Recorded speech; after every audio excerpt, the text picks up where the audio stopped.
దేవుడు మనతో మాట్లాడుతున్న వాటిపైన మనం దృష్టి నిలబడగలిగితే, దేవుడు స్వరాన్ని బట్టి ఆ సత్క్రియలు చేయగలిగితే, దేవుడు అనుకున్న జీవితాన్ని మనం జీవించగలిగితే మనము వారసులమై ఉన్నాము.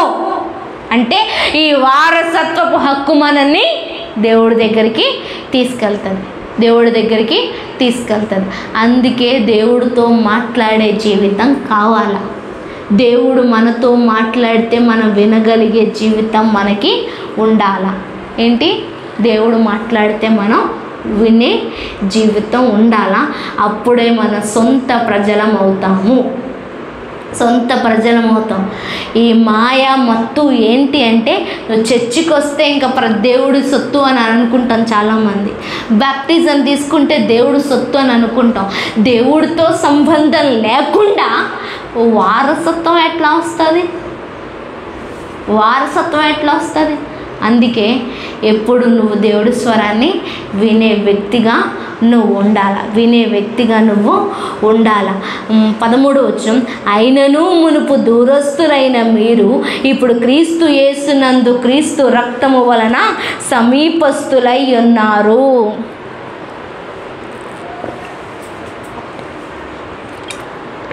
మునుపు దూరస్తులమై ఉన్నామంట. ఏంటి? మునుపు దూరస్తులమై, మన క్రియలు దేవుడికి దూరాన్ని మనం చేరుస్తాయి. What the mind set we have. అందుకే ప్రతి ఆలోచన వెనకాల ఒక ఉద్దేశం ఉంటుందంట. ఏముంటుంది? ఉద్దేశం. కొన్నిసార్లు దేవుడు ఉద్దేశాలను గమనిస్తాడు, క్రియలు మాత్రమే కాదు. దీనికి ఉదాహరణ చెప్తాను. కొన్నిసార్లు ఒక వ్యక్తి దాడి చేస్తూ ఉంటే ప్రతి దాడి చెయ్యొచ్చు అనేసి మన లా చెప్తుంది. ఏంటి? ఒక వ్యక్తి నిన్ను చంపడానికి వస్తే, నిన్ను అత్యాచారం చేయడానికి వస్తే ఆ వ్యక్తి పైన ప్రతిదాడి చేసినా కానీ పెద్ద తప్పేం లేదు. ఎందుకంటే నువ్వేం చేస్తున్నావు? రక్షించుకుంటున్నావు, నిన్ను నువ్వు కాపాడుకుంటున్నావు. అట్లాగే ఈ లేవి కాండంలో, అంతేకాకుండా ఈ సంఖ్యాకాండంలో, ఈ ద్వితీయోపదేశ కాండంలో కొన్ని నియమ నిబంధనలు కూడా ఉన్నాయి. తెలియక ఒక వ్యక్తి నీ చేతుల్లో మరణిస్తే, అంటే తెలియక నువ్వు ఆ వ్యక్తిని గాయపరిచి ఒకవేళ మరణానికి దారి తీస్తే నువ్వు శిక్షకు పాత్రుడవు కాదు. నువ్వు పురానికి వెళ్ళి దాక్కో, అక్కడ నువ్వు రక్షింపబడు అనేసి ఆ వ్యక్తి ఎప్పుడైతే ఆ శోధన లేదంటే యాజకుడు నియమించిన నియమ నిబంధనలు ఎప్పుడైతే పూర్తయితే అప్పుడు నువ్వు తిరిగి రావచ్చు, లేదంటే నీకు ఏ హాని లేదు అనేసి కొన్ని నియమాలు రాయబడి ఉన్నాయి. ఎందుకు?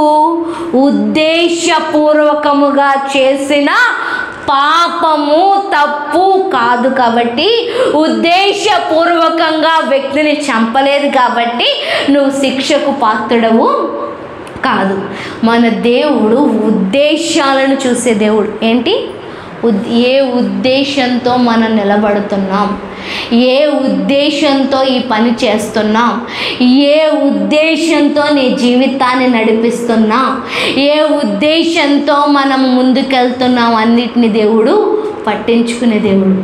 అందుకు మన ఉద్దేశాలు పవిత్రంగా ఉన్నాయా అపవిత్రంగా ఉన్నాయా అన్నది దేవుడు కేర్ చేస్తాడు, దేవుడు పట్టించుకుంటాడు. మన ఉద్దేశాలు కొన్నిసార్లు బాగోలేదు అన్న విషయం మనకు కూడా తెలియదు.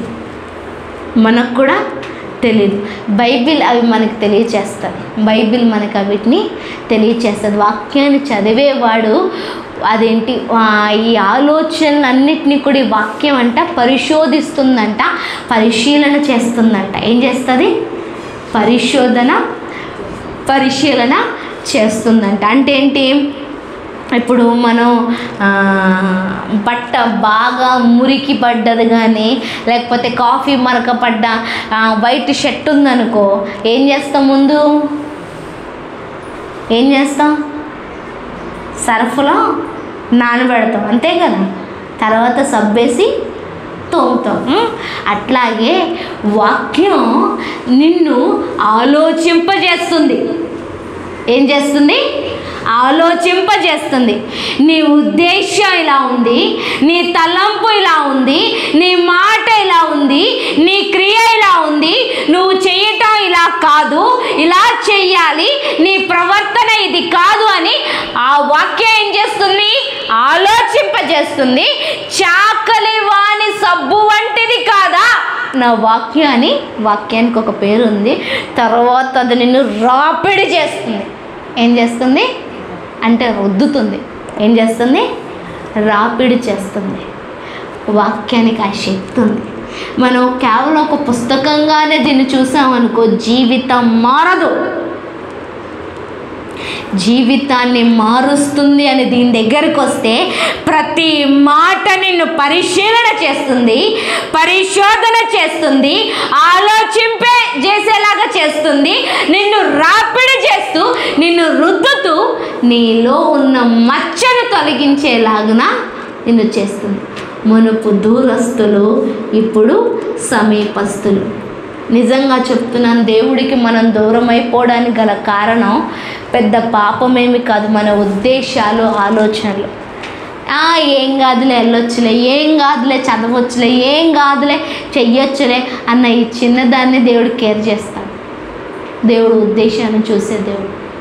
అందుకే ఎప్పటికప్పుడు నీ ఉద్దేశాలు దేవునితో కలుస్తున్నాయా లేదా, నీ ఉద్దేశాలు దేవునితో కలుస్తున్నాయా లేదా అని మనం చూసుకోవాలి.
ఇశ్రాయేలీయులకు మాత్రమేనండి, వారితో మాత్రమే దేవుడు మాట్లాడాడు కదా, వారితో మాత్రమే కదా దేవుడు చెప్పాడు.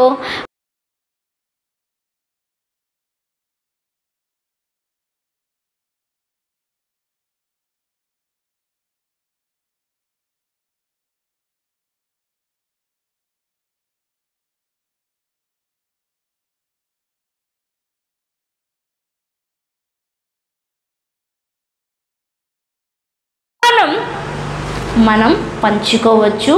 ఈ పాత నిబంధనలో ఉన్న ప్రతి నిబంధనలు మనకు వర్తిస్తాయి. ఈ పాత నిబంధనలో ఉన్న ప్రతి కమాండ్ మనం పాటించాలా. ఈ పాత నిబంధనలో ఉన్న ప్రతి షరతులు కూడా మనకి వర్తిస్తాయి. కాకపోతే ఏంటంటే నూతన నిబంధన కృప చేత కొన్నిటిని తొలగించింది. అంటే అలా అనేసి విచ్చలవిడిగా జీవించటం కాదు, కృప ధరించుకొని విచ్చలవిడిగా జీవించటం కాదు. మనము నియమ నిబంధనల ప్రకారం ఉద్దేశపూర్వకంగా దేవుడు అనుకుంటున్న జీవితాన్ని జీవిస్తే దేవుడికి మనకి మధ్య ఉన్న గోడ తొలగిపోతుంది.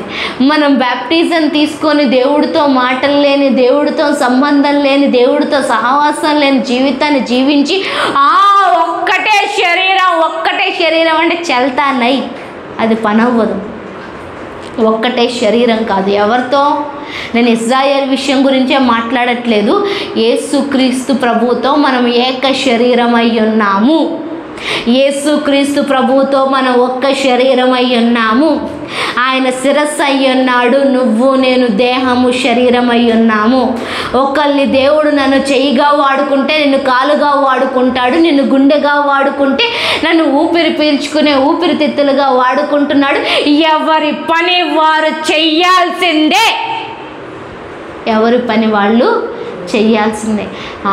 నువ్వే చెయ్యి నేను చెయ్యను అంటే అది ఇంకా పని అవ్వదు, ఈ మధ్యలో ట్రాన్స్ప్లాంటేషన్స్ వచ్చాయి. ట్రాన్స్ప్లాంటేషన్స్ అంటే ఏంటి? ఈ అవయవం పని అవ్వకపోతే ఇంకొక అవయవం పెట్టుకోవచ్చు అంటే అన్ని అవయవాలు కాదు, కొన్ని. గుండె మార్పిడి చేస్తున్నారు, వినిపిస్తుందా? గుండె మార్పిడి. అంతేకాకుండా ఐస్ కూడా మారుస్తున్నారంట. ఆల్రెడీ వాళ్ళ దగ్గర స్టోర్ అయ్యి ఉంటే అవి మనకి మారుస్తారు. కిడ్నీ కూడా మారుస్తారు. అయితే అవి ఏంటి? సెట్ అవ్వాలి. ఏంటవి? సెట్ అవ్వాలి. సెట్ అవ్వకపోతే మనం చేసిన వాళ్ళు చచ్చిపోతారు. అయిపోయింది వాళ్ళ పని, అయిపోయినట్టే. ఇప్పుడు దేవుడు ఏమంటున్నాడు? నీ విధి, నీ నియమాలు, దేవుడు అనుకున్న పద్ధతి ప్రకారం నువ్వు జీవించకపోతే నువ్వు పని చేసే నీ స్థానాన్ని తీసేసి ఇంకొకటి పెడతాను అని చెప్తున్నాడు. అంటే ఏంటి? నువ్వు నేను పని చేయకపోతే, నువ్వు నేను దేవుడు అనుకున్న విధంగా జీవించకపోతే నా ప్లేస్లో ఇంకొకరిని పెడతాడు. అర్థమవుతుందా? నెహెమ్యా అర్థమైందా ఏం చెప్పాను నేను?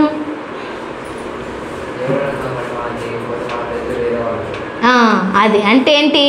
మన జీవితాన్ని, మన ఆత్మీయతను, మన లైఫ్నే మనం కోల్పోయినట్టు. అందుకని what is our life is we are in the journey with the Christ. క్రీస్తుతో మనము జీవించే జీవితాన్ని కలిగి ఉన్నామా లేదా అన్నది మనం ఆలోచించాలి. మళ్ళీ చెప్తున్నాను, మునుపు దూరస్తులము, ఇప్పుడు సమీపస్తులము. మనకి దేవునికి ఉన్న మధ్య కూడా తీసివేయబడింది. ఇప్పుడు మనము ఏక శరీరం అయి ఉన్నాము. ఆయన ఏక శరీరమైన మనము పని చెయ్యకపోతే, చాలాసార్లు చెప్పాను, షుగర్ పేషెంట్స్కి కొన్ని పార్ట్స్ కుళ్ళిపోతాయి. కుళ్ళిపోయిన వాటిని తీసివేయకపోతే శరీరం అంతా కూడా కుళ్ళిపోతుంది. అట్లాగే నువ్వు పని చెయ్యకుండా ఉంటే, దేవునికి అనుకూలంగా ఉండకపోతే దేవుడు తీసేస్తాడు. అది కాకుండా ఉండాలనే దేవుడి ఆలోచన, ప్రయత్నం. దేవుడు ఎంతో ప్రేమిస్తున్నాడు, అందుకే ఇంత లోతుగా మాట్లాడుతున్నాడు. దేవుడు ఎంతో ప్రేమిస్తున్నాడు, అందుకే నిన్ను నన్ను ఆయన శరీరంగా చేర్చుకున్నాడు.